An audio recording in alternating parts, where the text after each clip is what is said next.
क्या करता है जल्दी बताओ। फ्रिक्शन करता क्या है? सपोर्ट्स या अपोजेज मोशन और relative motion. Opposes relative motion सिर्फ इतने से काम चल जाएगा, या मैं लिख दूं अटेम्प्ट ऑफ रिलेटिव मोशन भी। अटेम्प्ट भी हो रहा है ना अगर, तो भी हो रहा है बेटे अटेम्प्ट ऑफ रिलेटिव मोशन। मतलब ये हुआ कि खैर डेफिनेशन कोई नहीं पूछा बेटे। सबसे पहले तो फ्रिक्शन को हम लोग कहते हैं कि एट अपोजेस। अब अपोजेस क्यों? वही बात है, वो एनसीईआरटी में जो लाइनें आ जाती हैं अपने को वही मजबूरी में बोलनी पड़ती है। सही मायने में फ्रिक्शन को बदनाम कर रखा है कि friction just opposes, friction supports. एक बात तो, फ्रिक्शन नहीं हो तो मैं चल पाऊंगा क्या? मुझे चलने के लिए किसकी जरूरत पड़ रही है? फ्रिक्शन की। हम लोग गाड़ी की स्पीड खींच रहे हैं, बहुत तेज चला रहे हैं गाड़ी फुल स्पीड से, हम चाह रहे हैं कि यार और तेज चलाएं, और फिर अपन सोच रहे हैं अगर फ्रिक्शन नहीं होता तो बहुत कम पेट्रोल में कम मेहनत के हम तेज स्पीड से चलते। हम फ्रिक्शन को बहुत भला बुरा बोल रहे हैं, उल्टा सीधा बोल रहे हैं कि यार ये फ्रिक्शन की वजह से हम लोग को दिक्कत आ रही है, टायर घिस रहे हैं, अलग बात है। अचानक सामने से ट्रक आ गया, अब फ्रिक्शन अगर रूट के चला गया तो सामने आते हुए ट्रक से बचने के लिए हमें क्या करना पड़ेगा? ब्रेक लगाने पड़ेंगे। ब्रेक तब लगेगा जब फ्रिक्शन हो। बेटे जब फ्रिक्शन कम हो ना तो ब्रेक नहीं लगते हैं, ब्रेक प्रॉपर लग ही नहीं पाते हैं। टाइटैनिक मूवी देखिए? बिल्कुल नहीं। चलो बहुत अच्छी बात है बेटा। तो उसमें क्या होता है कि जो शिप के अंदर वेक्टर क्रॉस प्रोडक्ट वाला पंखा घूम रहा होता है, तो पंखा ऐसे घूम रहा है, तो अगर पंखा ऐसे, ध्यान से, पंखा ऐसे घूम रहा है तो इसका परिणाम रिजल्टेंट कहाँ आएगा? इस तरफ। तो पंखा ऐसे घूम रहा है तो रिजल्टेंट इस तरफ। एग्जॉस्ट फैन बेटे ऐसे घूम रहा है तो रिजल्ट इस तरफ, यानी पीछे से हवा खींच के आगे भेजेगा, और पीछे हवा कम हो गई वही बर्नौली प्रिंसिपल लग जाएगा। तो ये चीज़ होती है। वो फैन ऐसे ऐसे घूम रहा है, फैन ऐसे घूमने की वजह से शिप आगे जा रहा है। जैसे ही वो देखते हैं सामने आइसबर्ग है, वो पता है क्या दिमाग लगाते हैं? ब्रेक मारो। ब्रेक मारने के लिए जो फैन ऐसे घूम रहा है उसको ऐसे ही घूमने दें या उल्टा घुमाना है? उल्टा घुमाना है। वो उसको रोकते हैं, वो डीएक्सेलरेट होता है, जीरो होता है, फिर उल्टा घूमता है। जब उल्टा घूमता है तो अब वो फोर्स किधर लगाएगा? इस तरफ। तो इधर जाती हुई बॉडी पे, यानी कि अगर बेटे इधर जाती हुई बॉडी पे फोर्स इस तरफ लग रहा है तो आप उसको एक्सेलरेट कर रहे हो या डीएक्सेलरेट या रिटार्ड कर रहे हो? रिटार्ड कर रहे हो, ब्रेक मारने की कोशिश कर रहे हो। लेकिन पानी में उतना फ्रिक्शन नहीं होता जितना सड़क पर होता है। तो फिर भी, यानी स्लो डाउन हुआ टाइटैनिक, लेकिन आप पिक्चर अगर देखेंगे तो बेटे फिर भी वो कहीं ना कहीं टकरा ही गया उससे। अब ये तो हम जानते हैं उससे भिड़ गया। तो फ्रिक्शन होना भी जरूरी है। अच्छा खासा फ्रिक्शन होता तो हो सकता हो पहले ब्रेक मार लेते हैं। बेटे फ्रिक्शन अगर नहीं होगा, इसलिए कहते हैं कि टायर जब पुराने हो जाते हैं, टायर घिस जाते हैं तो ग्रिप नहीं बना पाते हैं। क्यों टायर चेंज करने पड़ते हैं 40-42 हज़ार किलोमीटर के बाद? जब टायर घिस गए। अब सबसे बड़ी प्रॉब्लम क्या है ना हमारे लोगों की, कि वो गाड़ी या कैब बुक करते समय उनके टायर भी चेक नहीं करते हैं। हम कैब बुक करेंगे, कैब में एसी चल रहा है कि नहीं, कभी नहीं देखते कि उसके टायर घिस गए हैं क्या। अगर टायर घिस गए तो ब्रेक नहीं लग पाएगा, भिड़ जाएंगे। पर ऐसा कभी सोचते हम लोग? नहीं सोचते। हम लोग ईवी इलेक्ट्रॉनिक व्हीकल क्यों चला रहे हैं? नेचर बचाने के लिए, या इसलिए कि पेट्रोल महंगा हो रहा है? पेट्रोल महंगा हो रहा है इसलिए नहीं कि हमें नेचर बचाना है। हम इंडियंस है, हमारा सिविक सेंस जीरो है या नेगेटिव में है? नेगेटिव में है, ठीक है। और उस ईवी में हम एसी भी चला रहे हैं बहुत तेज से, है ना। लोग खैर दिमाग लगाते हैं। खैर छोड़ो ये सब बात की बातें बेटा ना, इधर बात करते हैं। ऑपोजिट ही करता है या सपोर्ट भी करता है? सपोर्ट भी करता है। रिलेटिव मोशन को करता है बेटा, ध्यान रखना, रिलेटिव मोशन को। अब फ्रिक्शन के बाद में अब देखो कॉन्टैक्ट फोर्स है, ऑब्वियस सी बात है, no doubt in that. Contact force, contact force के साथ साथ बेटा अगर मुझसे एकमात्र बात पूछी जाए तो मैं कौन सा फोर्स बोलूंगा इसको? Electromagnetic force. कैसे लगता है, कैसे लगता है, जल्दी बताओ। Parallel to contact surface, parallel to contact surface. और डायरेक्शन बताओ क्या होती है इसकी? डायरेक्शन क्या होती है? ऑपोजिट ऑफ मोशन या opposite of the force used to create motion? बताओ बताओ। मिक्स लैंग्वेज में लिखेंगे ना, सिर्फ इंग्लिश में क्यों लिखो, हिंदी में अध्ययन बच्चे भी हैं। हाँ, मोशन यानी मूवमेंट या गति। तो मैं लिख दूं बेटा मोशन करने के लिए लगाया गया या लगाए गए, मोशन करने के लिए लगाए गए फोर्स के ऑपोजिट होती है। क्या मैंने सही लिखा है सुहानी? Are you sure? तो अब तुम बता दो जल्दी से कि जब हम लोग पैदल चलते हैं, या मतलब पैदल चलते हैं या मूव करते हैं, तो डायरेक्शन ऑफ फ्रिक्शनल फोर्स क्या होती है? जैसे मैं इधर मूव कर रहा हूँ, what is direction of force of friction? आगे की तरफ। तो ये मोशन के तो तुमने डायरेक्शन में लगा दिया, तो कैसे आगे की तरफ हो गया? यानी मैं इधर जा रहा हूँ तो फोर्स ऑफ फ्रिक्शन इधर, मैं इधर जा रहा हूँ, और सिर्फ मैं क्यों, तुम लोग भी इधर जा रहे हो तो फोर्स ऑफ फ्रिक्शन इधर। तो ये टेबल वगैरह में उल्टा क्यों होता है कि टेबल इधर खिसक रही है तो फोर्स ऑफ फ्रिक्शन इधर लग रहा है, ब्लॉक इस साइड में जा रहा है तो direction of force of friction इधर है? ऐसा क्यों होता है? क्योंकि हम बिल्कुल बेटे, हम आगे चलने के लिए फोर्स किस साइड में लगाते हैं जमीन पर? पीछे। जब आप आगे चलने के लिए फोर्स पीछे लगाते हो तो डायरेक्शन ऑफ फ्रिक्शन आगे हो जाती है। यानी इंसानों और जानवरों की बात करूं, हर वो चीज़ जो आगे जाने के लिए जमीन को पीछे धक्का देती है, उस पर फोर्स ऑफ फ्रिक्शन उसी डायरेक्शन में लगता है। लेकिन ब्लॉक या टेबल, जैसे मैं बेटे इस टेबल को खिसका दूं आपके सामने, जरा सा यूं कर दूं, अब बताओ बेटे, टेबल इस साइड में खिसकाया, फोर्स ऑफ फ्रिक्शन उल्टी साइड में, क्यों? क्योंकि आप बोलोगे सर टेबल को इधर खिसकाने के लिए फोर्स भी इधर ही लगा, लेकिन अपने आप को इधर खिसकाने के लिए, मतलब आगे चलने के लिए, मैंने फोर्स पीछे लगाया था। क्या डायरेक्शन में आप कंफ्यूज नहीं होंगे अब कभी भी? ठीक है बेटे, मोशन करने के लिए लगाया गया फोर्स के अपोजिट, तो ऐसा मोशन के अपोजिट मत बोल देना, कई बार गलतफहमी में लोग यही करते हैं। Okay, parallel to contact surface, क्या ये सब चीज़ें बता दी थी अपनों ने? चलो अब थोड़ा सा इसको जल्दी जल्दी करते हैं, क्वेश्चंस वगैरह पे आते हैं, तो मैं कुछ बातें और बता दूं बेटे जल्दी से। F directly proportional to N होता है बेटा। Force, frictional force of friction directly proportional to normal होता है। और ये बात ध्यान में रखना, मैंने कल आपको बताया था क्या कि फ्रिक्शन एक ऐसे डॉग की तरह है, एक ऐसे कुत्ते की तरह है जिसके दांत तो होते हैं मगर काटेगा तब जब या तो भागोगे या भागने की कोशिश करोगे। याद हो गया ये तुम्हें? वाह क्या बात है, बहुत बढ़िया। तो मुझे बताओ, कोई अच्छा आइडियली कोई सरफेस फ्रिक्शनलेस होती है? 0% नहीं होती। पर एग्जाम में अगर क्वेश्चन में स्मूथ सरफेस दिख जाए, या हिंदी में बेटे चिकनी सतह नाम आ जाए, उसका मतलब बेटा फ्रिक्शन क्या है? 0। स्मूथ ना भी दे, लेकिन अगर उन्होंने कहीं पर भी ब्रैकेट में कोएफिशिएंट ऑफ फ्रिक्शन मेंशन नहीं किया है तो आप उसको स्मूथ सरफेस ही मानोगे, है ना। कुछ क्वेश्चन में स्मूथ वो नहीं लिखेंगे, लेकिन ब्रैकेट में म्यू इक्वल टू 0.2 रख देंगे। तो अगर म्यू उन्होंने दे दिया मतलब फ्रिक्शन है, अगर म्यू भी नहीं दिया और बोला भी नहीं है तो भी अपने को स्मूथ सरफेस लेना है, राइट। तो अगर ये सरफेस है बेटा, इस सरफेस पे ये बॉडी है, मैं इस बॉडी को क्यों लूँ बेटा? कोई और बॉडी दो, महंगा पेन है, क्यों तोड़वाएं इसको यार? कोई और है क्या भाई किसी के पास? माइक लेने? हाँ, गुड मॉर्निंग बेटा, गुड मॉर्निंग। मैं क्या करूं, इसको ले लेते हैं। कितने लोगों को लगता है कि मेरे वजन से ही ये स्टेज टूट जाएगा? लगा तो बताऊंगा अभी तुम लोग को। हाँ बेटे, इस सरफेस पे फ्रिक्शन है, सरफेस फ्रिक्शनलेस है क्या?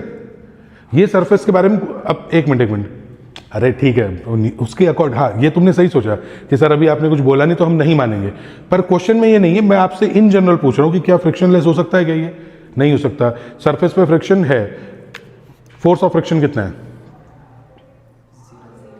Force of friction 0। क्यों?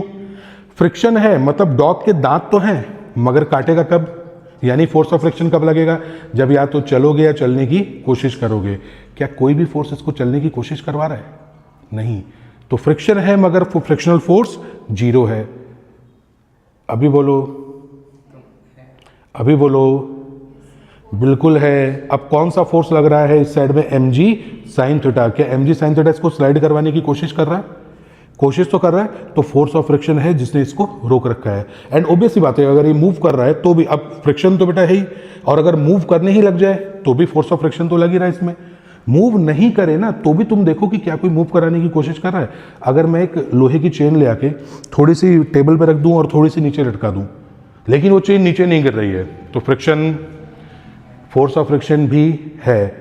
अगर फोर्स ऑफ फ्रिक्शन नहीं हो, स्मूथ सरफेस हो, तो चेन का छोटा सा हिस्सा भी अगर मैंने नीचे लटका रखा है तो पूरी चेन को खींच के ले जाएगा। क्योंकि स्टूडेंट्स को बहुत बड़ी गलतफहमी होती है। बताओ सुहानी, क्या गलतफहमी होती है बेटा स्टूडेंट्स को? कि ऊपर की सरफेस पे 2 किलोग्राम, 3 किलोग्राम, 4 किलोग्राम दिखा दो और ऐसे सरफेस पे 1 किलोग्राम हल्के से लटका दो, और स्टूडेंट को लगता है कि सर ये तो खींच ही नहीं पाएगा।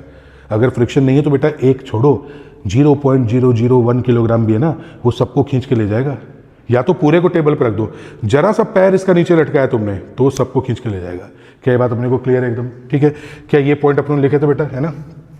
अब जैसा कि मैं बता रहा हूँ कि क्रैश कोर्स है तो अपने को जल्दी से थोड़ा फॉर्मूलाज की तरफ, क्वेश्चंस की तरफ फोकस करना है बेटा ज़्यादा। F is equal to mu into N, directly proportional sign हटाया। म्यू क्या है? कोएफिशिएंट ऑफ फ्रिक्शन, डायमेंशन वायमेंशन कुछ नहीं, ये भी फोर्स है ये भी फोर्स है, तो फोर्स अपॉन फोर्स बेटे यूनिटलेस डायमेंशनलेस। ठीक है, मुझे आप ये बताइए बेटे कि फ्रिक्शन टाइप्स इसके कितने होते हैं? टाइप्स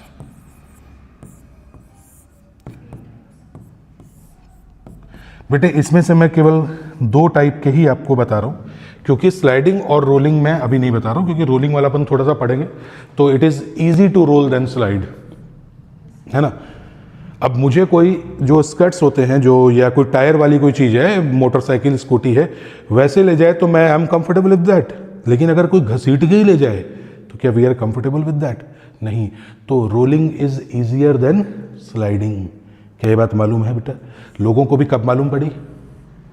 हमारे देश में लोगों को भी बहुत बाद में मालूम पड़ी, जो बाद में महंगे सूटकेस के नीचे टायर आते हैं ना, तो महंगे महंगे सूटकेस को बेटा लेके अपने यूं चलते हैं। तो सूटकेस क्या कितना भी भारी हो, अपने को खाली ट्रेन में ऊपर नीचे करते समय ही दिमाग लगाना होता है, क्या बाकी टाइम हम टायर का इस्तेमाल कर लेते हैं। हालांकि इससे क्या हुआ कि जो कूली लोग हैं उनमें अनएम्प्लॉयमेंट क्रिएट हो गया, लेकिन सॉरी टू से देश के भाई अपना काम नहीं है, लेकिन कहते हैं ना कि हर अच्छी चीज़, या कहते हैं ना अच्छी चीज़ें और ख़राब चीज़ें दोनों होती हैं इसके अंदर। ओके, टाइप्स में बेटा हम लोग कौन कौन सी बात करेंगे? मैं यहाँ जो आपको पढ़ाऊँगा वो है static and Titanic, kinetic static और काइनेटिक। चलो बेटे, स्टैटिक और काइनेटिक के अंदर मैं आपसे बात करना चाहूँ तो थोड़ा दिमाग अब यहाँ आप लगाना, है ना। कुछ भी और छोटी मोटी बात याद आएगी तो इस साइड में नोट कर लेंगे। ओके, इलेक्ट्रोमैग्नेटिक फोर्स होता है, लिख दिया था ना अपने। हाँ, क्वेश्चन में बेटे दोनों है तो इलेक्ट्रोमैग्नेटिक को लिखना, इलेक्ट्रोमैग्नेटिक नहीं है तो कॉन्टैक्ट कर देना, है ना। चलो, स्टैटिक का मतलब क्या होता है? स्टैटिक और रेस्ट बेटे, तो क्या मैं लिख दूं कि a body at rest, body should be at rest, in that case the friction working is static friction, बोल सकता हूं? नहीं बेटे, गलत सवाल, गलत जवाब। बॉडी एट रेस्ट, ये लो, ये रेस्ट पे है बेटा, तो ये कोएफिशिएंट ऑफ फ्रिक्शन है, फोर्स ऑफ फ्रिक्शन है क्या? जीरो है, स्टैटिक भी जीरो है, काइनेटिक, तो क्या मैं ऐसा लिखूं चलने की कोशिश तो करे मगर चल नहीं पाए? क्या ये मतलब है? बेटा चलने की कोशिश ही नहीं करे। डॉग कब काटेगा? जब या तो भागोगे या भागने की सोचोगे, कोशिश करोगे। और डॉग जो है वो काटना मतलब क्या है? Force of friction. Force of friction तब लगेगा जब या तो चलोगे या चलने की कोशिश करोगे। क्या मैं लिख दूं कि बेटा हिंदी में लिख दूं, कोई दिक्कत वाली बात नहीं है? क्या मैं लिख दूं कि बेटा कोशिश तो करे पर चल नहीं पाए? क्या बिल्कुल सही लिखा है क्या? स्टैटिक कोएफिशिएंट फ्रिक्शन कब लगता है? When there is attempt to motion, when there is an attempt to create motion but it fails to move, in that case static friction is working. ठीक है, मतलब चलने की कोशिश तो करे बेटा, ऐसे। ठीक है, अब मैं ज्यादा कर दूंगा तो गिर जाएगा, लेकिन अगर थोड़ा करूंगा तो ये टिका रहेगा। तो चलने की कोशिश तो है, mg sin थीटा है, चलने की कोशिश तो करे मगर चल नहीं पाए, तो कैसा फ्रिक्शन लगता है बेटा? स्टैटिक। स्टैटिक वाले में वेलोसिटी कितनी होती है? जीरो। तो क्या मैं कह दूं बेटा कि v बराबर जीरो होता है यहाँ पे? पक्का? चलो, टाइटैनिक, काइनेटिक वाला जल्दी बताओ बेटा, क्या लिख दूं बेटा? कोशिश भी हो और चल भी पाए। क्या मैं लिख सकता हूं बेटा? और यहां पे बेटे मैं ऐसा लिख सकता हूं क्या? कोशिश तो है मगर चल नहीं पाए, स्टैटिक फ्रिक्शन। कोशिश भी हो और चल भी पाए तो काइनेटिक। इंग्लिश में लिखूं इसको, there should be attempt of motion and there should be actual motion. तो यहाँ पे velocity not equal to zero होती है। क्या क्लियर हो पा रहा है? या प्रॉपर इंग्लिश में बोल दूं, anyone there who is watching me और will watch me who only understand English? Is there anyone? No one. बात समझ में आ रही पूरी? फॉर्मूला बताओ स्टैटिक फ्रिक्शन का क्या है? स्टैटिक फ्रिक्शन का फॉर्मूला बताओ बेटा। अगर कोई देख रहा है बेटा, ये क्रैश कोर्स के हिसाब से बता रहा हूं, तो मैं बिल्कुल डिटेल वाले पॉइंट्स पर नहीं जा रहा हूं, काम काम के मुद्दों पे जाके क्वेश्चन करा के बेटा आगे बढ़ना अपने को। हाँ बताओ, तो जल्दी बताओ। सबसे बड़ी गलती, सबसे बड़ी गलती है ये, स्टैटिक फ्रिक्शनल फोर्स का हमारे पास कोई फॉर्मूला नहीं होता। That's true. जिसे हम कहते हैं ना स्थैतिक घर्षण बल, स्टैटिक फ्रिक्शनल फोर्स का हमारे पास कोई फॉर्मूला नहीं होता। अगर मैं पेपर बनाऊं तो मैं नीट में ये क्वेश्चन डाल दूं, स्थैतिक घर्षण बल का सूत्र क्या होता है या स्टैटिक फ्रिक्शनल फोर्स का फॉर्मूला क्या होता है, और वहां आंसर होगा नॉट एप्लीकेबल, मतलब होता ही नहीं है बेटा। हमारे पास उसकी मैक्सिमम वैल्यू का फॉर्मूला होता है जिसका हम लोग कहते हैं सीमांत घर्षण बल, लिमिटिंग फ्रिक्शन। आप नोटिस करें तो एफ एस मैक्सिमम का फॉर्मूला होता है, एफ एस मैक्सिमम का फॉर्मूला होता है बेटे, है ना। एफ लिमिटिंग का फॉर्मूला होता है, ये तो सेल्फ एडजस्टिंग होता है बेटे। ध्यान सुनो, मैं यहां लिख दूं बेटा no formula for static friction. Static frictional force का कोई फॉर्मूला होता ही नहीं है बेटा, कोई फॉर्मूला नहीं होता। फॉर्मूला किसका होता है जल्दी बताओ, एफ एस मैक्सिमम। इसकी मैक्सिमम वैल्यू का फॉर्मूला होता है या बेटा जिसको हम लोग कहते हैं लिमिटिंग फ्रिक्शन, ठीक है बेटा। सीमांत घर्षण बल या जो बोलते हैं ना, क्या बोलते हैं इसको बेटा, स्थैतिक घर्षण बल का अधिकतम मान और सीमांत घर्षण बल लिमिटिंग, इसका फॉर्मूला होता है बेटा, इसका फॉर्मूला होता है mu s into N. Mu s, I hope you understand, static friction का कोएफिशिएंट, ये फॉर्मूला होता है। वास्तव में स्टैटिक फ्रिक्शन होता क्या बेटा, स्टैटिक फ्रिक्शन तो होता है आपका सेल्फ एडजस्टिंग।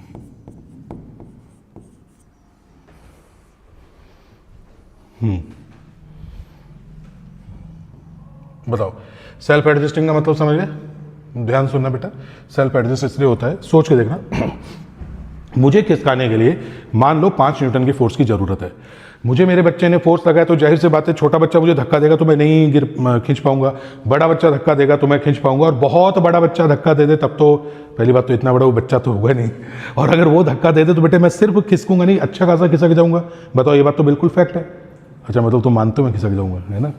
देखो कि अगर समझना बेटा, है ना, कि छोटे बच्चे, अब मुझे खिसकाने के लिए 5 न्यूटन की जरूरत है, क्यों, क्योंकि बेटे मास ज्यादा है, जितना ज्यादा मास उतना ही ज्यादा वजन mg, जितना ज्यादा, अच्छा जितना ज्यादा मास उतना ही ज्यादा इनर्शिया, जितना ज्यादा इनर्शिया उसको ब्रेक करने के लिए रिक्वायर्ड फोर्स भी उतना ही ज्यादा।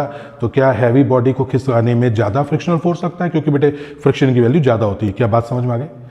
कोएफिशिएंट ऑफ फ्रिक्शन सेम रहता है, अगर हम तीनों यहाँ पे खड़े हैं, आपके लिए जमीन का कॉन्टैक्ट कोएफिशिएंट ऑफ फ्रिक्शन, मेरे लिए इसके लिए सेम है। एक छोटी सी चींटी भी है तो कोएफिशिएंट ऑफ फ्रिक्शन वही है बेटा, लेकिन फोर्स ऑफ फ्रिक्शन अलग अलग है। क्योंकि देखो म्यू हमारे लिए सेम हो सकता है पर एन सेम थोड़ी है यार। अरे N is equal to M G, तो मेरे लिए एन निकालने के लिए मेरा एम लिखोगे, तुम्हारे लिए बेटे तुम्हारा एम लिखोगे। क्या बात समझ में आ रही कि हैवी बॉडी को खिसकाने में ज्यादा फ्रिक्शनल फोर्स मिलता है, यानी अपने को ज्यादा रिक्वायर्ड होती है फोर्स की ब्रेक करने के लिए उसको, ठीक है। तो सोचना, अब मुझे 5 न्यूटन का फोर्स चाहिए धक्का मारने के लिए। मुझे बच्चे ने धक्का मारा 1 न्यूटन से, क्या वो मुझे खिसका पाएगा?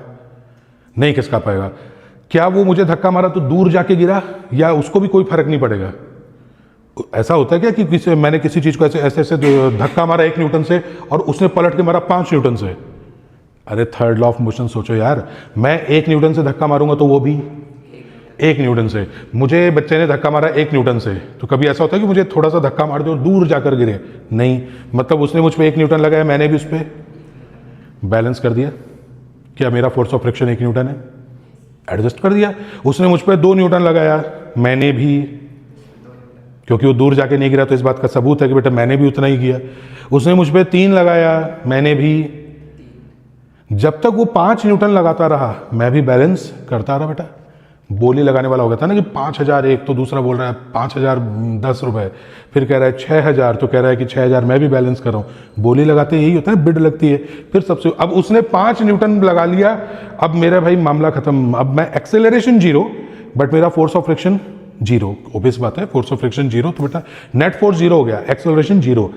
अब मेरे को पता है कि यार अगर इसने जरा सा और धक्का मार दिया तो अब मैं मूव कर जाऊंगा, अब मैं मूव कर जाऊंगा। उसने मुझ पे जो फोर्स लगाया मैंने अभी भी उस पर फोर्स लगाया, लेकिन क्योंकि थर्ड लॉ ऑफ मोशन तो यही है, लेकिन वो फोर्स अब ये फ्रिक्शन वाले बैरियर को पार करने के लिए काफी है। तो क्या उसने मूव करवा दिया कि नहीं करवा दिया? क्या मैंने कुछ हद तक एडजस्ट किया था कि नहीं किया था? अब एक बड़ा सा बक्सा है बेटा, बड़ा सा बक्सा, क्या ये ले लो आप, स्टेज ही ले लो अपना। ये स्टेज अकेले मेरे से थोड़ा बहुत खिसक जाएगा पर प्रॉपर वे में हम नहीं लगा पाएंगे। तो क्या इस ये जितना ज़्यादा फैला हुआ है बेटा, ये उतना ही ज़्यादा फ्रिक्शनल फोर्स लग रहा है। अब इसका फोर्स ऑफ फ्रिक्शन जो है बेटे, उसको मैंने उससे ज़्यादा फोर्स लगाया तभी तो मैंने बेटा ज़्यादा फोर्स लगाया तभी तो यहाँ तक लेकर आया। तो जाहिर सी बात है कि मैंने फोर्स लगाया या मिलकर फोर्स लगाया गया, वो मिलकर लगाया गया फोर्स। तो आप मेरे को बताओ कि अगर सुहानी को ये खिसकाना हो, सुहानी खिसका पाओगे बेटा? सोचना भी नहीं, क्यों जोर लगाना ज़बरदस्ती। ये को हमारे एक और बालक आ गए हैं। अच्छा ठीक है। करण कहाँ है यार, उससे पता तो करो कि कहाँ रह गया वो। अच्छा चलो अभी फ़ोन मत करो, मैं उसको कॉल करता हूँ। ये स्क्रीन पे देखो ज़रा पहले, दिक्कत आ रही है क्या? रिफ्लेक्शन का इशू आ रहा है क्या? दीदी पर्दा तो ढक ही दीजिए आप। वो क्या है ना, बोर्ड पे उसका आता है ना, वो रिफ्लेक्शन आता है।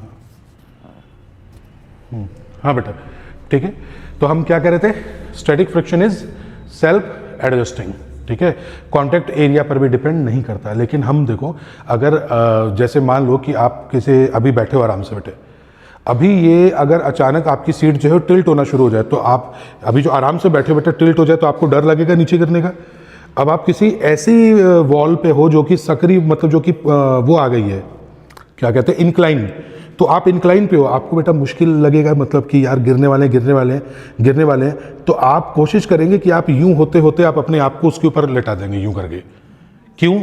जितना ज़्यादा कांटेक्ट में आएगा बेटा, उतनी ही ज़्यादा इंटरलॉकिंग होगी, उतना ही ज़्यादा फ्रिक्शन का इफेक्ट पड़ेगा। आप बात समझ गए? आप फील करके देखो, ये ह्यूमन बिहेवियर है कि आप बैठे दीवार पे बैठे हो, अचानक मैं दीवार को यूं करता जाऊं और आपको लग रहा है कि आप सीधा खिसक के नीचे गिरोगे, तो आप अपने आप को पूरा फैला लोगे उसके ऊपर, ताकि फ्रिक्शनल फोर्स की वैल्यू आपको बढ़ती जाए और आप ना गिरो उस पर। क्या कहानी समझ में आ गई? सेल्फ एडजस्टिंग बेटा समझ में आ गया। आपने इस पर जितना फोर्स लगाया, इसने भी आप पे उतना ही लगाया, ठीक है। आई होप मैं आगे बढ़ता हूँ इससे। ओके, उसी तरह से बेटा काइनेटिक वाला बताओ जल्दी से। F kinetic is equal to mu into N kinetic, या म्यू काइनेटिक, खाली म्यू काइनेटिक बेटे। अब हम कुछ भी ना दिया हो, नो इन्फॉर्मेशन, तो mu s is equal to mu K ले लेते हैं बेटे, वरना mu s is greater than mu K होता है, ठीक है। कोई इन्फॉर्मेशन नहीं हो तो वही आपका स्टैटिक है, वही आपका काइनेटिक है, ठीक है, वरना स्टैटिक वाला हमेशा ज्यादा होता है काइनेटिक वाले से। रीजन बताओ।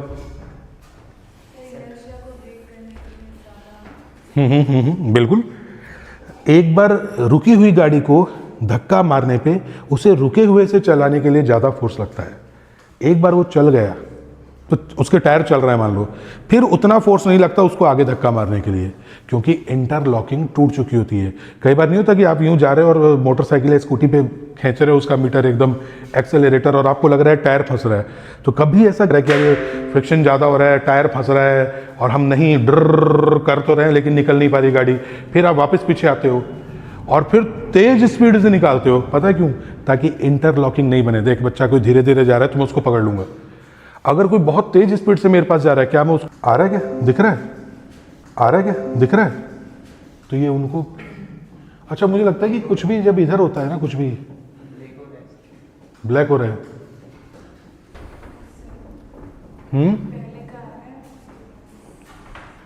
आगे लगता है गैस। अच्छा उस दिन में ये हुआ था एकदम।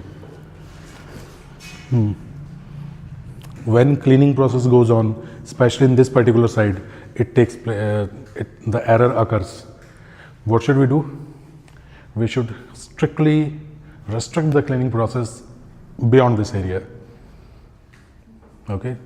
This is why you must know secondary languages. Right. तो देखा आप लोगों ने, मैंने कितनी सफाई से अपनी बात बता भी दी, और संबंधित व्यक्ति यानी कंसर्न पर्सन को प्रॉब्लम नहीं है क्योंकि पता ही नहीं लगा उसको। खैर यहाँ से आगे बढ़ते बेटे थोड़ा। ओके, क्वेश्चन आंसर लगाते हैं। अच्छा एंगल ऑफ रिपोज बताया था कि कल मैंने? एंगल ऑफ रिपोज बेटे जल्दी से ही बता दो क्या था अपने पास में। मैं इसलिए ये सब बता रहा हूँ क्योंकि कल का लेक्चर जो है वो नहीं आ पाया था, है ना, लाइव रिकॉर्ड ही नहीं होता due to some problem. Angle of repose पे जल्दी से बताओ बेटा कि ये मास m है ना। चल थोड़ा और अच्छे से बना देते हैं इसको। मोस्टली इसके फिर क्वेश्चंस वगैरह पे आते हैं कि क्या कैसे कैसे कर रहे हैं। जो बच्चा बोल रहा है PY क्यों कराता हूँ, हाँ बेटे मैं कराता हूँ। मैं आपको बताता हूँ कि यहाँ पे क्या हो रहा है। यहाँ पे क्रैश कोर्स के हिसाब से पढ़ा रहा हूँ, तो जाहिर सी बात है कि बेटे मैं 100% पूरा सिलेबस पूरे डिटेल में तो नहीं करा सकता क्योंकि क्रैश कोर्स में टाइम कम है और हमें सिलेबस पूरा करने का विचार है। आपको टॉपिक में जरूरी बातें सब बता दूंगा, उसमें कैसे क्वेश्चंस नीट में आते हैं उस तरह के क्वेश्चन का आइडिया दे दूंगा कि इस तरीके का क्वेश्चन आता है, इस तरीके का क्वेश्चन है, ये टाइप का क्वेश्चन पूछा जाता है। कुछ क्वेश्चन वर्बली जो मुझे याद है जो मैं करा भी दूंगा आपको। उसके बाद में अगर आपको बेटा डाउट्स पूछने हैं और आपको यहाँ बैठ के पूरे क्वेश्चन करने हैं तो उसके लिए तो ऑफलाइन आना पड़ेगा, है ना, जिसके लिए मैं पैसे चार्ज करता हूँ। अच्छे खासे पैसे लिए बेटा, मैंने लोन लेके इन लोगों ने दिया है मेरे को। ओके, तो दिस इज थीटा। जो लोग ऑनलाइन देख रहे हैं बेटा, अगर आप ऑनलाइन देख लें तो फिर आपको पीवाईक्यू ही प्रैक्टिस करनी है और मोस्टली मैं करा दूंगा ना। चलो इधर बात करो, ये रुका हुआ है, ये रुका हुआ है, ये रुका हुआ, जल्दी बताओ इसका बेटा mg किस साइड में जाएगा? mg हमेशा सर्वदा नीचे। तो अब आप समझदार हो बेटा कि अगर मैं mg कर दूं, ये थीटा है, 90 है, 90 माइनस थीटा है, बिना किसी प्रॉब्लम के मैं चुपचाप इसका नाम लिख दूं बेटा, mg cos थीटा हो गया। ये इस तरफ कॉन्टैक्ट सरफेस के परपेंडिकुलर बेटा ये नॉर्मल भाई साहब आ गए। यहाँ पे बताएंगे इसका दूसरा कंपोनेंट किधर लग रहा है, mg cos थीटा इधर लग रहा है बेटा, तो mg sin थीटा किधर लग रहा है? इस साइड में लग रहा है। नीचे गिराने की कोशिश कौन कर रहा है? mg sin theta. और अगर ये नीचे नहीं गिर रहा तो कौन रोक रहा होगा इसको? इसकी टेंडेंसी किस साइड में है स्लाइडिंग की? इस साइड में है, तो बेटा कौन रोक रहा होगा? फ्रिक्शन किधर लग रहा होगा? कॉन्टैक्ट सरफेस के पैरेलल। और बेटा फ्रिक्शन ना ऐसे लगाना, आगे आपको एक टाइम पे पता लग जाएगा कि यहाँ क्यों कर रहा हूँ, सेंटर ऑफ मास पे क्यों नहीं कर रहा हूँ, है ना, वो आपको रीजन पता लग जाएगा कि मैं नीचे इस साइड में क्यों बता रहा हूँ। ओके, फ्रिक्शन इस साइड में लग जाएगा। अब ये सेटल्ड है सारा कुछ, तो बेटा n is equal to mg cos theta. अगर एग्जामिनर साहब का दिमाग फिर जाए और थीटा को 90 माइनस थीटा दे दे तो बस cos और साइन चेंज कर देना, ठीक है। n mg cos थीटा बेटा और f is equal to mg sine theta. चलो जल्दी से बताओ बेटा, डिवाइड मारो फटाफट इन दोनों को, mg से mg कैंसिल, tan थीटा बराबर f upon n। I hope you understand कि बेटे f जो है वो म्यू n होता है, तो म्यू n अपॉन n कर दो, म्यू n अपॉन n करते ही n से n कैंसिल। जल्दी बोलो, mu is equal to tan theta, mu is equal to tan theta. So which of the following statement is not true? Angle of repose depends on mass. Correct answer, मैंने not true बोला ना। Angle of repose मास पे depend नहीं करता। तो if we have a body of mass 5 kilogram and we have a body of mass 10 kilogram, दोनों को अपनों ने स्लाइडिंग वाले प्लेन पे ऐसे अटका दिया, दोनों के मटेरियल सेम है। मैं क्यों बोल रहा हूँ बेटा मटेरियल अलग अलग है तो भी फ्रिक्शन वाले पे प्रॉब्लम आती है, ठीक है। दोनों के मटेरियल सेम है, एक कम मास की एक ज्यादा मास की है। एंगल ऑफ रिपोज का रेशियो बताओ, 1:1। बन गया नीट का क्वेश्चन। इसी में से तो क्वेश्चन उठा रहे हैं भाई साहब, यही से क्वेश्चन आने वाले हैं। चलो ये हो गया था बेटा हमारे पास। फिर मुझे आप ये बताइए कि क्या मैं आपसे बोल सकता हूँ बेटा कि ये m है, छोटे छोटे पॉइंट्स देखो बेटे ढूंढ के बता रहा हूँ मैं। ये है m, कॉन्टैक्ट फोर्स की वैल्यू बताओ इसमें, कॉन्टैक्ट फोर्स। चलो मैं आपसे यूं कह रहा हूँ कि इसके बेटे मूविंग टेंडेंसी इस साइड में है, तो कॉन्टैक्ट फोर्सेस कितने लग रहे हैं? इसकी जो मूविंग टेंडेंसी इस साइड में है, आप कांस्टेंट वेलोसिटी से मूव करवाना चाहो तो करवा दो। v इज कांस्टेंट है ना, ये मैं दे रहा हूँ v कांस्टेंट है, तो इस साइड में कोई फोर्स नहीं है। और आई होप इतना आप समझदार होंगे कि यार कांस्टेंट वेलोसिटी जा रहा है तो नेट फोर्स 0 होंगे। मैं ये जानना चाहता हूँ कि फिलहाल इसमें कॉन्टैक्ट फोर्सेस कितने लग रहे हैं?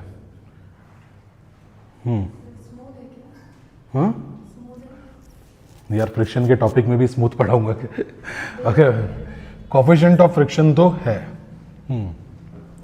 कोएफिशिएंट ऑफ फ्रिक्शन है। चलो तुम्हें एक काम करता हूँ, रुक जाओ यार, तुम ऐसे नहीं मानोगे, रुक जाओ थोड़ा सा इसको कम करता हूँ। लो तुम्हें मैं फोर्स बता देता हूँ बेटा। फोर्स जो है वो बॉडी पे जो लग रहा है वो कुछ मान लो इस तरीके से बेटा, ये फोर्स है। चलो इस फोर्स के कितने कंपोनेंट होंगे जल्दी बताओ? एक कंपोनेंट इधर होगा क्या? एक कंपोनेंट इधर होगा बेटा, ठीक है। तो आप मुझे ये बताओ कि भाई अगर मैं कंपोनेंट से तोड़ दूं इसको तो ये कंपोनेंट हो गया, राइट। तो अब मैं आपसे कह रहा हूं कि एक तो मैंने जो फोर्स लगा दिया इसी का हो गया, दूसरा अगर वजन नीचे लग रहा है तो बेटा नॉर्मल भी कहां लगेगा?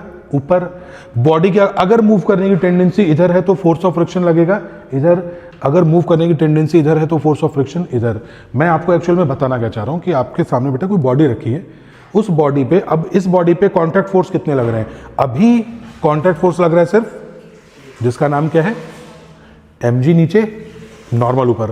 कॉन्टैक्ट फोर्स नॉर्मल है बेटा, mg कॉन्टैक्ट फोर्स नहीं है, वो अर्थ के सेंटर से खींच रहे हो। क्या हम अर्थ के सेंटर के कॉन्टैक्ट में है? नहीं, gravitational force is non contact. तो mg ऊपर लग रहा है, एक कॉन्टैक्ट फोर्स। अगर ये बॉडी आगे जा रही है बेटा, अगर रेस्ट है तब तो फ्रिक्शनल फोर्स जीरो। अगर ये बॉडी आगे जा रही है तो इस पर नॉर्मल तो अभी भी लग रहा है, आगे जा रही है तो बेटा फ्रिक्शनल फोर्स किधर लग रहा है? पीछे लग रहा है। तो बॉडी आगे जा रही है, फ्रिक्शनल फोर्स लग रहा है पीछे। दीदी उधर थोड़ा संभाल के लगाना ना, ये थोड़ा सा। बॉडी बेटा आगे जा रही है तो फ्रिक्शनल फोर्स अपना क्या, इस साइड में लग रहा है। तो नॉर्मल इधर लग रहा है, फ्रिक्शन फोर्स इधर लग रहा है। क्या मैं कह दूं दो कॉन्टैक्ट फोर्स लग रहे हैं? इन दो कॉन्टैक्ट फोर्स का रिजल्टेंट किधर आएगा? ये आएगा। कुशाल ध्यान सुनना बेटा इस बात को। नॉर्मल ऊपर लग रहा है, बात समझ में आ रही है? mg कॉन्टैक्ट फोर्स नहीं है, बॉडी की जाने की टेंडेंसी मान लो इस साइड में है, तो फ्रिक्शन इस साइड में, नॉर्मल इस साइड में।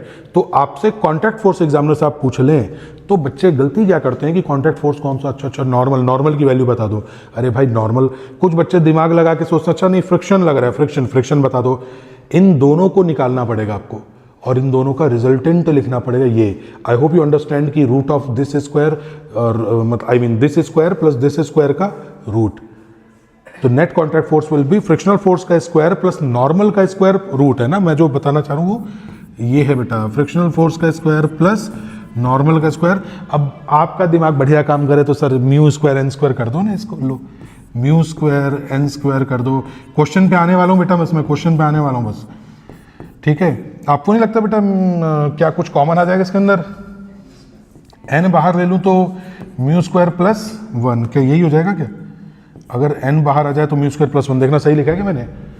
इस तरीके से आपको लिखना है। तो सिर्फ कॉन्टैक्ट फोर्स पूछ लिया जाए तो, है ना। बात सुन रही है बच्चे, समझ रहे हैं क्या कुछ? 560 550 एवरेज, क्या बात है। मॉक टेस्ट में बेटे बहुत सही नंबर आ रहे हैं इतने। पिछली बार के हिसाब से बताऊं तो यार 560 570 बहुत ही बढ़िया स्कोर है ना। चलो अब बेटा क्वेश्चन की बात करते हैं, थोड़ा बेसिक क्वेश्चन में आपसे रहता हूँ, बहुत basic question.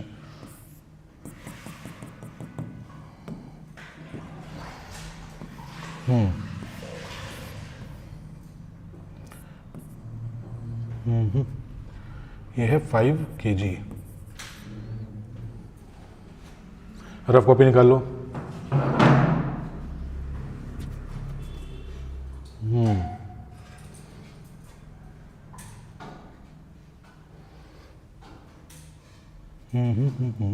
Mu equal to 0.1,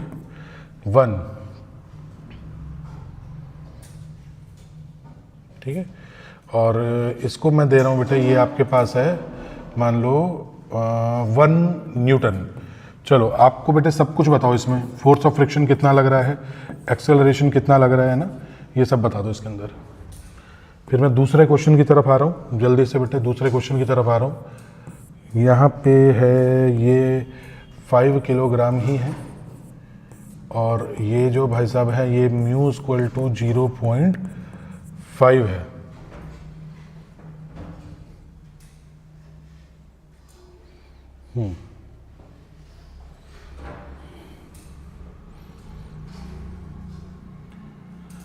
इधर बेटे लग रहा है 2 न्यूटन का एक्सटर्नल फोर्स। तो आपको बताइए फोर्स ऑफ फ्रिक्शन कितना है, एक्सेलरेशन कितना है, ये सारी चीजें आपको बतानी है बेटा।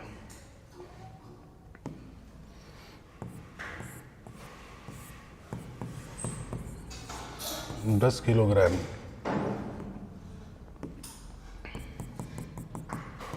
म्यू इक्वल टू है बेटा आपका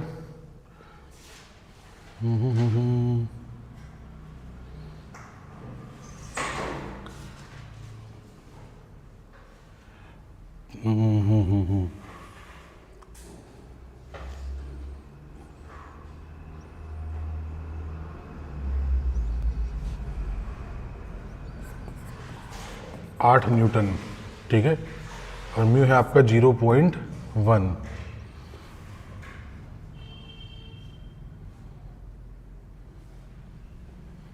फ्रिक्शनल फोर्स, एक्सेलरेशन बताइए।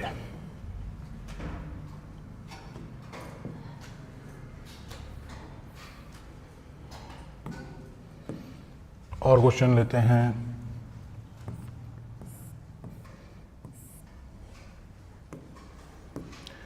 यहाँ पे म्यू एस 0.5 है, म्यू के 0.2 है बेटा, दोनों दे दिए मैंने ना। चलो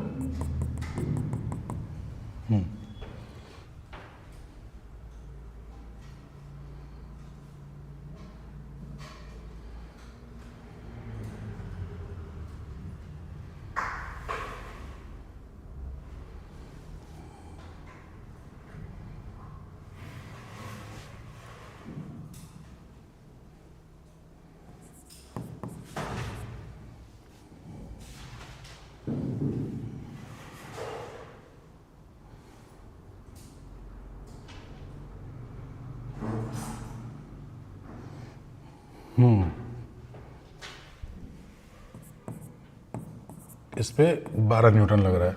चलो, फोर्स ऑफ फ्रिक्शन, एक्सेलरेशन बताओ।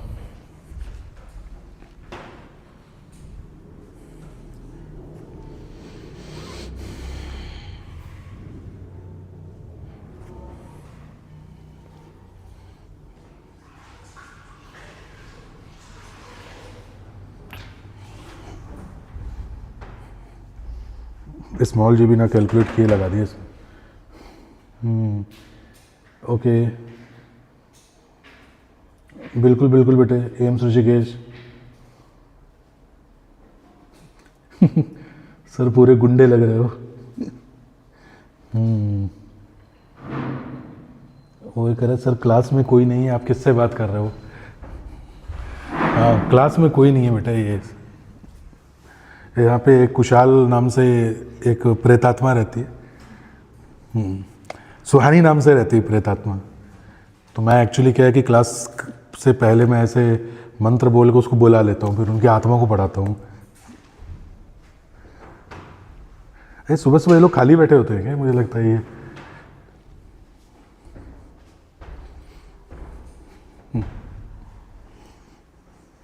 सॉल्व हो गए। ठीक है, अच्छा चलो यहाँ से बात करते हैं बेटा। यहाँ वाले बताओ कितना आएगा? फोर्स ऑफ फ्रिक्शन 5, एक्सेलरेशन बोलो 0.2। अच्छा पक्का यही आएगा? हाँ, मूव नहीं करेगा तो फोर्स ऑफ फ्रिक्शन कितना हुआ? अभी अभी तो आप 5 क्यों बता रहे थे अभी? ओ पर बेटे वो तो मैक्सिमम तक तो पहुंचा ही नहीं।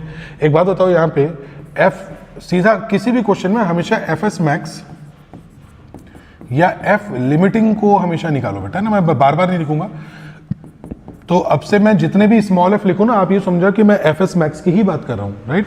तो म्यू इंटू एन बेटे, म्यू कितना है? 0.1। एन क्या है इस केस में? एम जी के बराबर है। अगर ये एम जी के बराबर है बेटे तो एम कितना है? 5, जी कितना है? 10।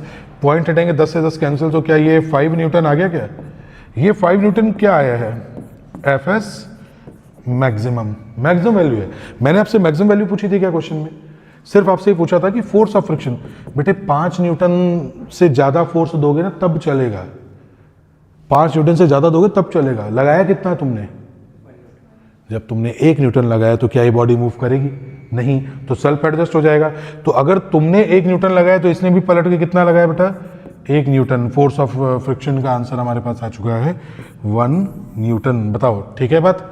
कोई दिक्कत नहीं? क्या बॉडी मूव करेगी? नहीं करेगी। बॉडी मूव नहीं करेगी तो सर मैं पीसीएमबी वाला हूं। ये वेरी गुड बेटा, शाबाश, you are doing tremendous job, बहुत बढ़िया, शाबाश। हाँ, बॉडी मूव नहीं करेगी। मैं लिख दूं बेटा बॉडी रेस्ट पे है। बॉडी रेस्ट पे है तो जी एक्सेलरेशन बोलो 0, वेलोसिटी बेटे 0।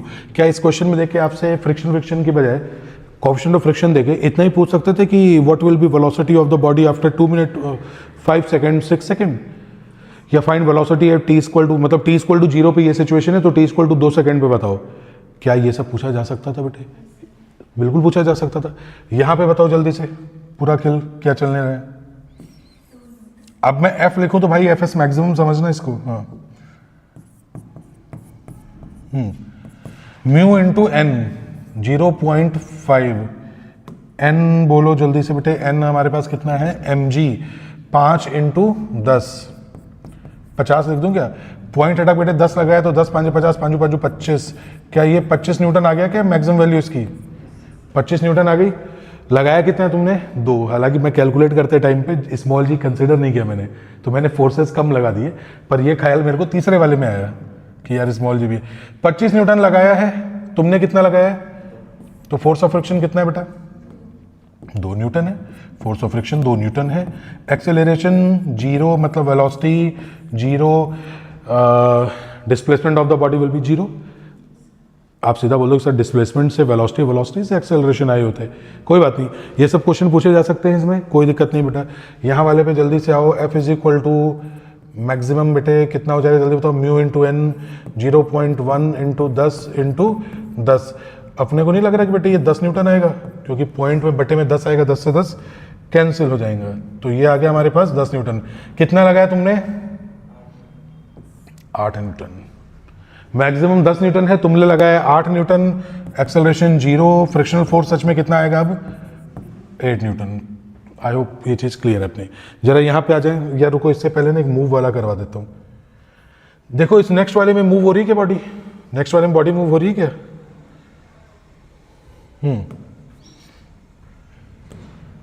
नेक्स्ट वाले मूव हो रही है क्या बॉडी? यार तुम लोग को सही में लगता है मैं गुंडा लगता हूँ? सही में क्या सुहानी? सही लग रहा है? गुंडा लग रहा हूँ मैं? लग रहा हूँ तो भी नहीं बोलने का। हाँ बताओ इस वाले का क्या होगा? सबसे पहले आपको एफएस मैक्सिमम निकालना है। आप एक चीज नोटिस करें कि बेटे जहां पे मैंने वैल्यू नहीं दी है वो एफएस और एफ के आई मीन म्यू एस और म्यू के बराबर है, लेकिन अब यहां पे मेरे को आप बताओ तो काइनेटिक फ्रिक्शन कोफिशिएंट की वैल्यू हमेशा कम होती है, in some cases they are same, otherwise coefficient of static friction is greater than the kinetic friction. सबसे पहले आपको बेटा एफएस मैक्सिमम चेक करना है कि बॉडी चल रही है कि नहीं चल रही है, तो तुम चेक करोगे एफएस और क्या चेक करोगे बेटा? अच्छा मैं एफएस मैक्सिमम को एफ लिमिटिंग लिख दूं तो कोई दिक्कत वाली बात हो जाएगी क्या? नहीं।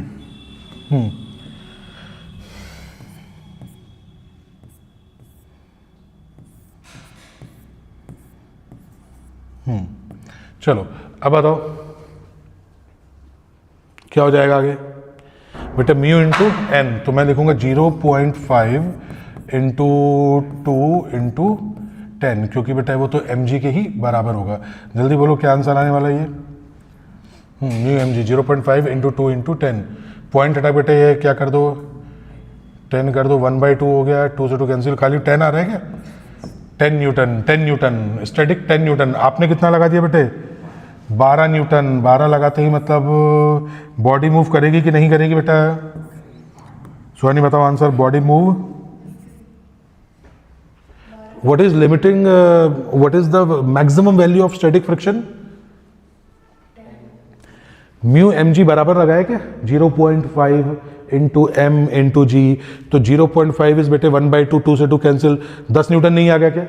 तो इस बॉडी के लिए मैक्सिमम कितना चाहिए? मतलब 10 न्यूटन तो मिनिमम चाहिए, 10 न्यूटन तक ये सेल्फ एडजस्टिंग है। अपनों ने कितना लगाया? अब बताओ मूव करेगी? अब बेटा बॉडी मूव करेगी, बिल्कुल बॉडी मूव करेगी। तो अब मुझे बताओ कि बॉडी मूव करेगी, अब बेटे जब मूव करेगी यहां मैं एक्सेलरेशन, डिस्प्लेसमेंट, वेलोसिटी पूछ लूं, जैसे ही बॉडी मूव कर गई तो स्टैटिक फ्रिक्शन या काइनेटिक फ्रिक्शन? Kinetic friction. यानी अब आपको जो फ्रिक्शनल फोर्स की वैल्यू निकालनी है ना वो एफ के निकालनी है, दैट इज म्यू के इंटू एन। अब बोलो म्यू के कितना? 0.2 बेटे, 0.2। एन कितना है जी?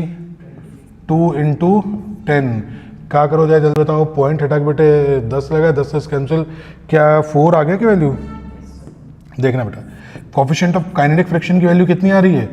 4 न्यूटन। 4 न्यूटन आ गई, कोई दिक्कत वाली बात इसमें नहीं। तो 10 न्यूटन तो मैक्सिमम है, एक बार बॉडी चल गई तो फ्रिक्शन कितना लगेगा? 4 न्यूटन। यानी कि सही मायने में बेटा इस पर फोर्स इधर कितना लगेगा? 4 न्यूटन। बोलो बात समझ में आई बेटा? 4 न्यूटन। एक्सेलरेशन बताओ इस बॉडी का, इसका एक्सेलरेशन बताओ। कितना होगा?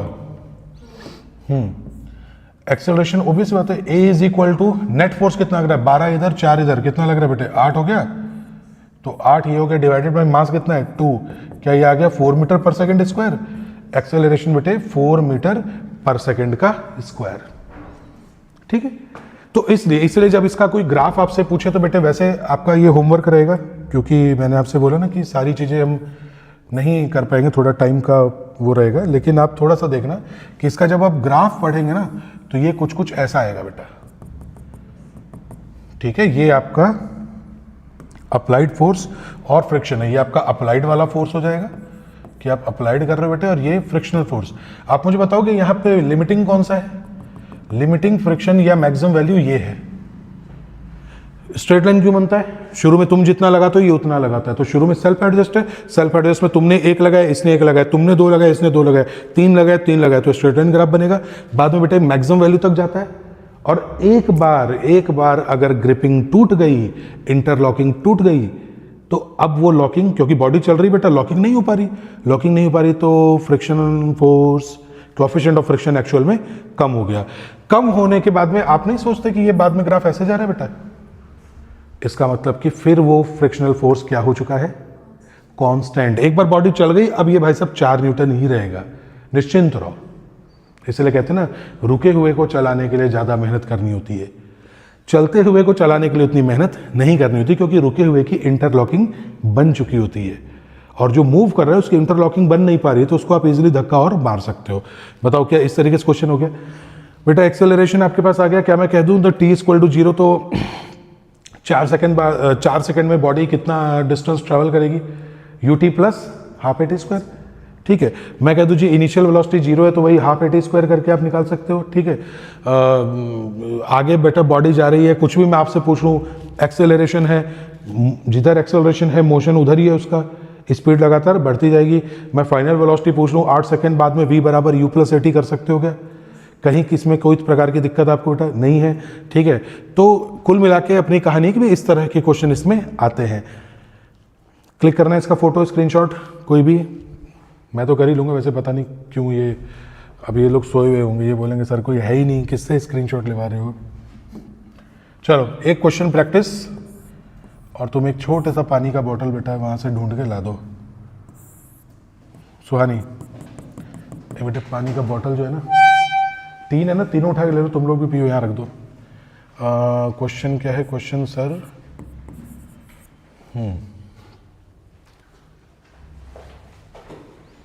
थोड़ा इसको नीचे उतारते हैं ऐसे।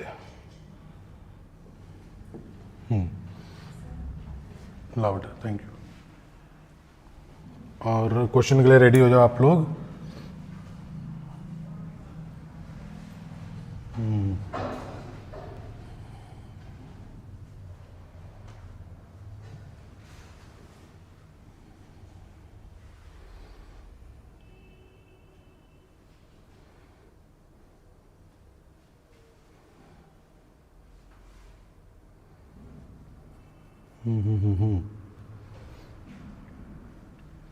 कुछ तो दिमाग लगाते हैं, कुछ तो दिमाग लगाते हैं।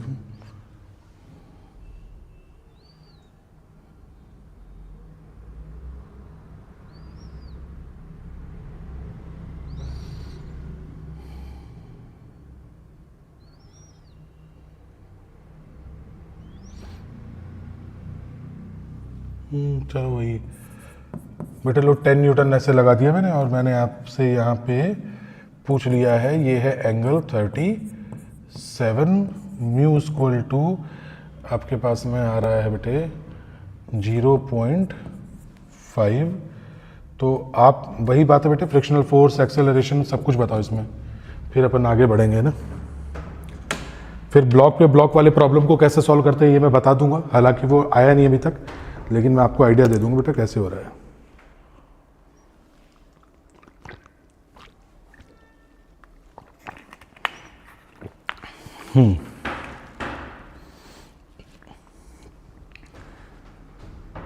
सर देसी गुंडे लग रहे हो। अबे विदेशी वाला कैसे होता है यार, देसी लग रहा हूँ तेरे को मैं। मैं हमेशा हीरो बनना चाहता था, तू मुझे गुंडा बोल रहा है। ये तेरी खुशकिस्मती है बेटे, तू सामने नहीं है। बी रियलिस्टिक, HDFC कौन है भाई? बाकी लोग जो बेटा पढ़ रहे हैं तमीज से जरा क्वेश्चन को सॉल्व करें। बाकी लोग क्वेश्चन को सॉल्व करें भाई, ठीक है। फिर ब्लॉक ऑन ब्लॉक प्रॉब्लम का मैं आपको आइडिया दे दूंगा कैसे सॉल्व होता है, कैसे अपने को क्वेश्चन करने हैं, क्योंकि नीट में आएगा तो बेटा यहीं तक आ जाएगा। अब एक चीज़ ध्यान से सुनना, इसके बाद जब हम पढ़ेंगे ना वर्क पावर एनर्जी, टाइम लेके पढ़ेंगे, ओके। क्यों टाइम लेके पढ़ेंगे? कोई रीज़न है तो क्रैश कोर्स, तो क्यों टाइम लेके पढ़ाने की बात कर रहा हूँ? बोलो बोलो बोलो बोलो बेटे। मेरे हिसाब से वर्क पावर एनर्जी सब कुछ है यार। आपको वर्क पावर एनर्जी आएगा ना, kinetic energy, potential energy, mechanical energy, यांत्रिक ऊर्जा संरक्षण, बेटे कार्य, वर्क डन निकालना। आपका 12th का फिजिक्स भी इसी पे अटका हुआ है। चार्ज को यहाँ से यहाँ ले गए तो पोटेंशियल एनर्जी कितनी चेंज हो गई, वर्क डन कितना करना पड़ेगा, मैग्नेटिक फील्ड कहाँ वर्क डन कर रहा है, ग्रेविटेशनल फोर्स कहाँ वर्क डन कर रहा है, छोटी छोटी बूंदों को बड़ा बना रहे हो बेटे, कहाँ वर्क डन क्या हो रहा है, क्या हो जा रहा है बड़ी बूंद को छोटा बनाने में। तो ये सारा का सारा जो कॉन्सेप्ट है ना, ये सब कुछ का बेटा यहीं अटका हुआ है, ठीक है। इसलिए मैं कह रहा हूँ वर्क पावर एनर्जी। अच्छा, वर्क पावर एनर्जी में क्या होगा? बेसिक मैथ चेक होगा, डिफरेंशिएशन इंटीग्रेशन भी चेक होगा, मतलब बेसिक मैथ बोल दिया पर डिफरेंशिएशन इंटीग्रेशन भी चेक हो जाएगा आपका, आपके ग्राफ चेक हो जाएंगे बेटे, उसके अंदर आपका वेक्टर्स चेक हो जाएगा, ठीक है। वेक्टर्स क्यों चेक हो जाएगा? आप सोच सकते हैं सर वर्क पावर एनर्जी तीन के तीनों स्केलर है। अरे तो स्केलर में एक बात बताओ, क्या मैं वर्क का जब फॉर्मूला बताऊंगा फोर्स और डिस्प्लेसमेंट, वो दोनों तो वेक्टर है ना, तो डॉट प्रोडक्ट तो चेक हो ही जाएगा आपका। तो ये आपका क्या, आपका मोशन इन 1 डायमेंशन हो जाएगा, इसमें 2 डायमेंशन हो जाएगा, न्यूटन लॉज ऑफ मोशन हो जाएगा, फ्रिक्शन हो जाएगा। तो यकीन मानिए अगर मुझे एडवाइस देनी हो नीट के स्टूडेंट्स को या जेई के स्टूडेंट को, कोई भी जो फिजिक्स के हिसाब से, मतलब फिजिक्स को पढ़ के आगे अपना पेपर निकालना चाहता हो बढ़िया लेवल पे, उन सबको मैं यही कहूँगा कि यार वर्क पावर एनर्जी पर मास्टरी कर लो। अगर वर्क पावर एनर्जी को तुमने टाइम लेके पढ़ लिया है, वर्क पावर एनर्जी को अच्छे से पढ़ लिया है, तो तुम्हारी फिजिक्स बहुत अच्छी हो जाएगी। एटलीस्ट तुम्हारी 11th 12th में जो तुम नीट जेई और ये सब पढ़ते हो ना, CUET, ये पूरी की पूरी फिजिक्स तुम्हारे कंट्रोल में आ जाएगी। उसके बाद तुम गलती करोगे तो कॉन्सेप्चुअली नहीं गलती करोगे, क्योंकि मोस्टली आपका वही velocity, speed, kinetic energy, potential energy, वही आपका वर्क डन और यही सब चीज़ें आती है बेटा, है ना। तो आप देखोगे कि वर्क पावर एनर्जी हम 1 डायमेंशनल मोशन के भी क्वेश्चन इजीली सॉल्व कर लेते हैं, राइट। इस वाले का आंसर बताओ, बोलो बोलो बोलो, कितना? 8 आ रहा है। अच्छा मुझे एक बात हो, क्या इसको आप लोगों ने तोड़ लिया था? बढ़िया, इसको मैं इस साइड में बना देता हूँ। देखो वापस से देखो, जिन बच्चों ने क्वेश्चन सॉल्व किया दैट्स वेरी गुड, जिन्होंने अटेम्प्ट भी किया है बहुत अच्छे, और जो यहाँ पे बेटा दूसरे प्लेटफॉर्म पे पढ़ते हैं कुछ बच्चे जो कि बहुत अच्छा काम करते हैं, वो इसमें वो भी यही क्वेश्चन कराएंगे यार, है ना। बट वही क्वेश्चन है वो तुम्हें ज़्यादा थोड़ा अच्छा लगेगा, तो वहाँ पे स्पैमिंग न करके पढ़ाई करो और यहाँ पर भी पढ़ाई करो, है ना। चलो 5 किलोग्राम में बेटा 10 न्यूटन लगा है, तो अब आप खुद सोचो कि 10 न्यू लगा है, तो ये हो गया 10 cos 37। cos 37 बेटा कितना होता है जल्दी बताओ? 4/5। तो 10 इंटू 4/5, जल्दी बोलो बेटा। 10 इंटू 4/5 8। तो इस साइड में कितना फोर्स? 8 न्यूटन। अब बताओ ये 10 sin 37 कितना होता है? 3/5। तो बेटा 10 इंटू 3/5 जल्दी से बताओ कितना होगा? तो 6 न्यूटन। ये तो आपने फोर्स को तोड़ दिया। चलो ये न्यूटन के लिए एन लगा है बेटा, तो आप टेंशन मतलब ओके। 5 किलोग्राम जमीन की तरफ लग रहा है बेटा, तो जाहिर सी बात जमीन पे है तो बेटा 50 लिख दूं यहाँ पे, 5G 50। और ये जमीन तक नहीं पहुंच पा रहा तो सरफेस ने इसको नॉर्मल कितना दिया? उसने भी 50। कितने लोग को समझ में आ रहा है बेटा 50 न्यूटन नॉर्मल लग गया इसमें? 5 किलोग्राम, 5 इंटू 10 50। 50 नीचे लग रहा है तो नॉर्मल ऊपर। क्या मैं कह दूं कि बेटा ये ऊपर लग रहा है? पहले सोच लो, टेक योर टाइम।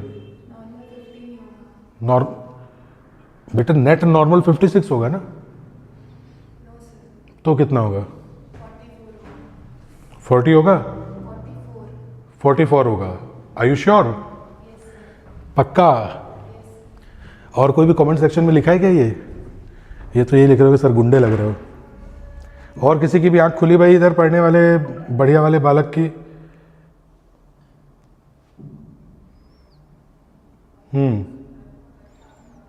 गायब हो चुके हैं यार, बंद हो गया क्या?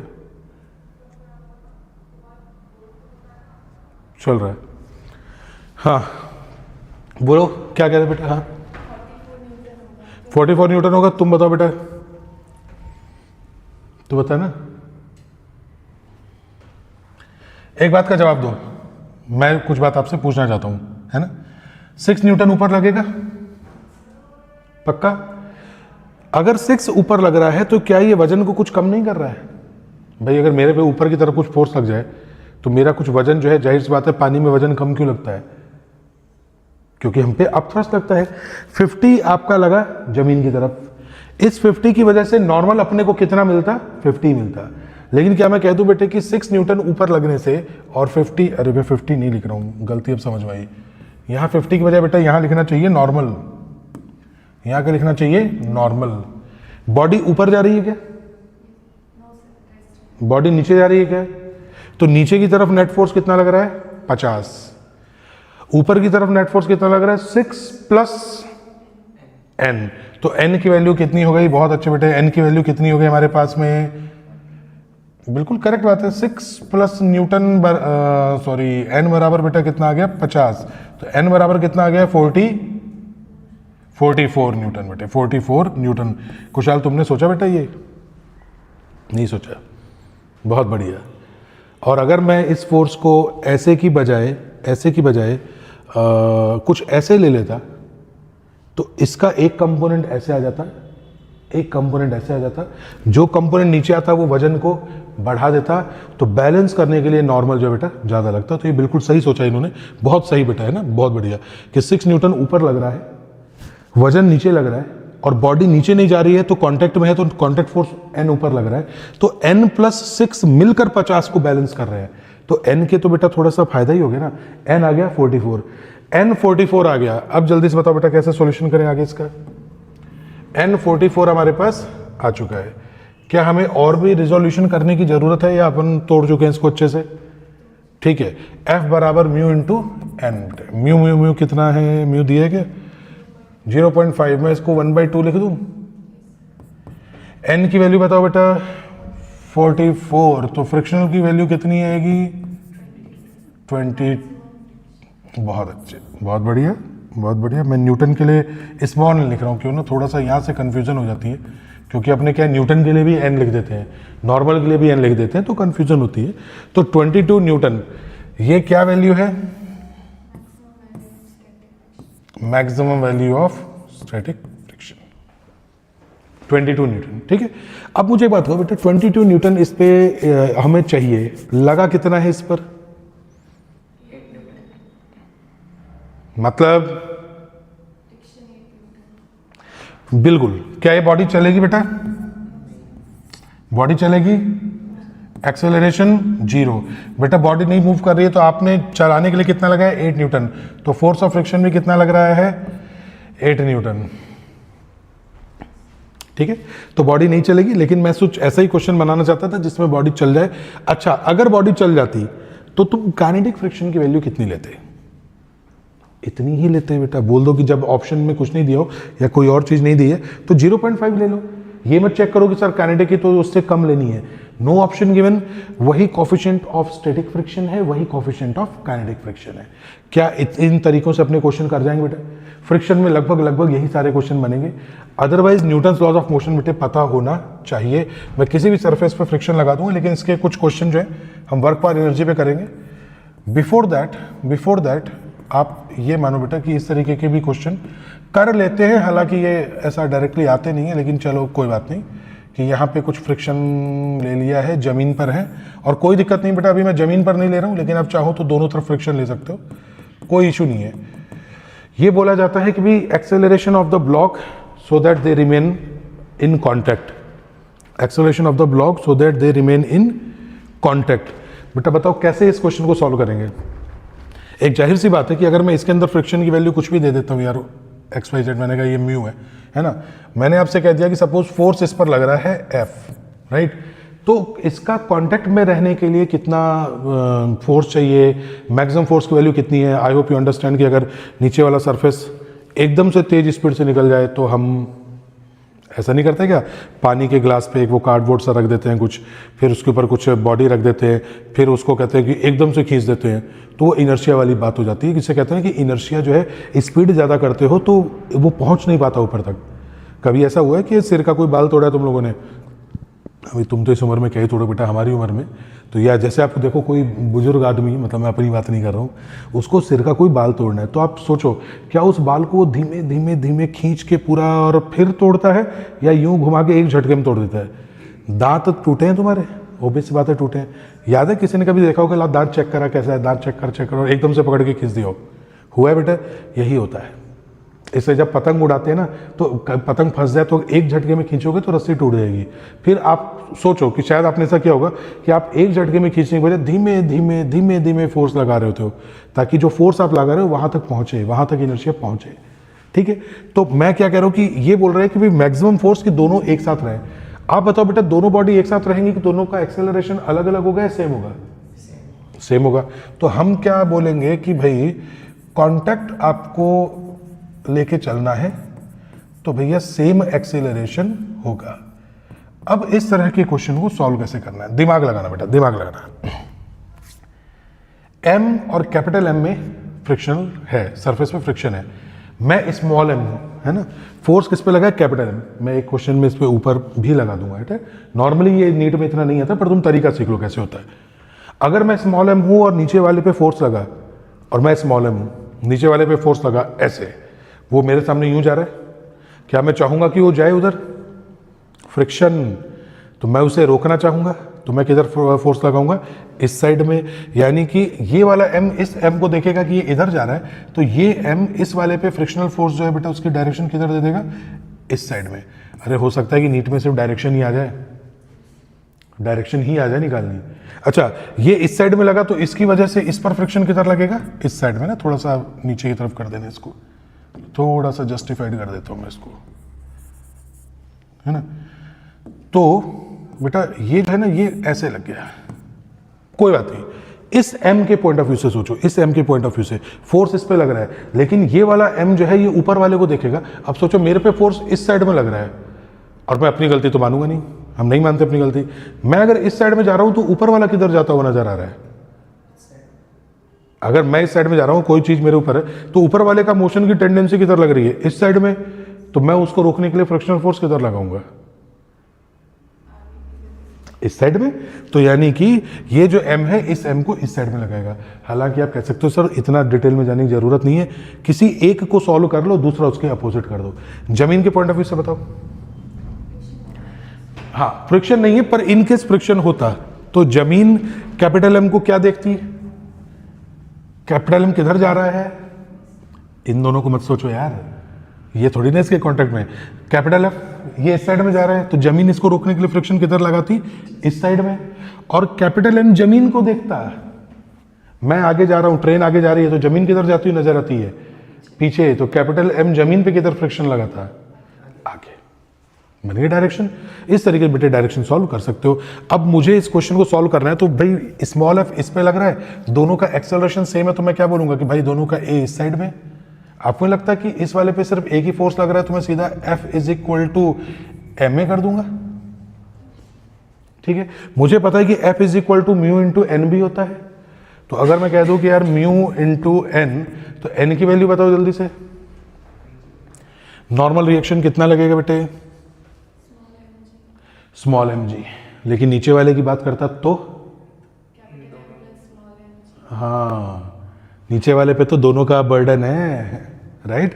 ठीक है, तो मैं लिख दूंगा बेटे mu small mg is equal to small ma। और बताओ कि हम क्या करते बेटे, m से m उड़ा देते, a इक्वल टू क्या ले लेते? Mu g। आपको नहीं लगता कि अगर मैं स्मॉल f की वैल्यू उठा चुका हूं तो यार इस कैपिटल M का FBD भी बना सकता हूं? इस कैपिटल M पे f लग रहा है इस तरफ, स्मॉल f लग रहा है इस तरफ। माइनस में क्यों लिखूंगा? क्योंकि बॉडी इधर जा रही है, तो हैवी माइनस हल्के वाला, ज्यादा माइनस कम, इज इक्वल टू ma। क्या यही नहीं बनेगी क्वेश्चन? आपको लगता है स्मॉल f की वैल्यू मैं निकाल चुका हूं बेटा? तो स्मॉल f की वैल्यू यहां से उठा के अकॉर्डिंग टू क्वेश्चन अब यहाँ से एग्जामिनर साहब ने आपसे जो पूछा हो बेटे वो बना दो। अब एग्जामिनर साहब आपसे मान लो स्मॉल एम उसके अंदर पूछ रहे हैं, तो मैं माइनस एफ की जगह स्मॉल एम पुट कर देता हूँ, ये इधर आके बेटे प्लस का हो जाएगा, तो एम प्लस एम इंटू ए हो जाएगा। वो आप कहोगे सर वो तो हम वैसे भी डायरेक्ट बता सकते थे, ठीक है। स्मॉल एफ की वैल्यू की जगह म्यू इंटू एन रखवा दो। अगर मैं म्यू इंटू एन रखवा दूँ तो फिर से आप बेटा सॉल्व कर सकते हो कि म्यू एम जी हो जाएगा, फिर माइनस म्यू एम जी इधर आके प्लस का म्यू एम जी हो जाएगा, तो भी आप सॉल्व कर सकते हो। कि आपको दोनों का फ्री बॉडी डायग्राम बनाना आ गया, कोई दिक्कत वाली बात इस पे नहीं है। अगर इस वाले में भी फ्रिक्शन दे देता तो क्या होता? जमीन, अब सोचो इसका फ्री बॉडी डायग्राम, जमीन इस पर इधर फ्रिक्शन नहीं लगा देती? आपको लगता है इसके फ्री बॉडी डायग्राम में एफ अगर इस साइड में जा रहा है तो F minus F1 plus F2 हो जाता? इस F1 में खाली इसका म्यू एम जी और F2 में mu M plus M into G. कुछ आइडिया लग रहा है मैं क्या बताना चाह रहा हूं? इसके बाद बेटा ये कॉन्सेप्ट आपका जेई लेवल पे आगे चला जाता है, राइट? तो इस तरीके से आप चीजों को सॉल्व कर सकते हैं। इस तरीके के बेटे टॉपिक में हम कर क्या रहे हैं? न्यूटन लॉज ऑफ मोशन लगा रहे हैं यार। हमें फ्री बॉडी, हमें कॉन्सेप्ट पता होने चाहिए कि भाई कौन सी चीज कैसे काम करती है, हमें लॉज ऑफ मोशन पता होनी चाहिए कि